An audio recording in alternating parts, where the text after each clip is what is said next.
फलटणमध्ये एका डॉक्टर महिलेने केलेली आत्महत्या ही नुसती दुर्दैवी नाही तर अत्यंत चिंतनीय बाब आहे। कामाच्या ठिकाणी शासकीय स्तरावर महिलांचं अशा पद्धतीने त्यांना मेंटली टॉर्चर होणं किंवा असॉल्ट केलं जाणं या संबंधाने खरं तर पूर्वप्रतिबंधात्मक कायदे अधिक कठोर करण्याची गरज आहे। प्रश्न फक्त बदने किंवा बनकर सारख्या पोलीस अधिकाऱ्यांना कारवाई करण्याचा नाहीये। मुळात हे सगळी घटना चालू असताना त्या 3 महिन्यांच्या काळामध्ये संबंधित महिलेने काय वरिष्ठांकडे तक्रार दाखल केली होती का? वरिष्ठांकडून त्याची दखल घेतली गेली का? या महिलेला कुठूनही मदत मिळाली नाही का?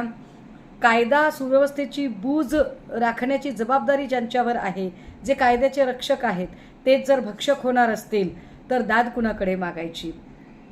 मुद्दा एकट्या डॉक्टर महिलेचा नाही, पुण्यामधल्या एका पोलीस अधिकारी महिलेच्या संदर्भात भाजप पदाधिकारी प्रमोद कोंडरेच्या विरोधात विनयभंगाचा गुन्हा दाखल झाला। परंतु पोलीस अधिकारी महिलेने स्वतः घेतलेला स्टँड हा आयुक्त अमितेश कुमारांना किती पटला?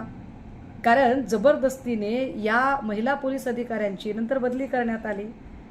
जर महिलांना सुरक्षितपणे काम करता येत नसेल तर तुमच्या नुसत्या लाडक्या बहीणच्या पोस्टरबाजीने काय होईल?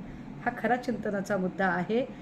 आमची विनंती आहे की फक्त बदने बनकर सारख्या पोलीस अधिकाऱ्यांवर नुसती कारवाई करून चालणार नाही, तर सराउंडिंग असणाऱ्या इतर अनेक ज्या घटक यंत्रणा आहेत त्यांची सुद्धा स्वतंत्रपणे चौकशी झाली पाहिजे।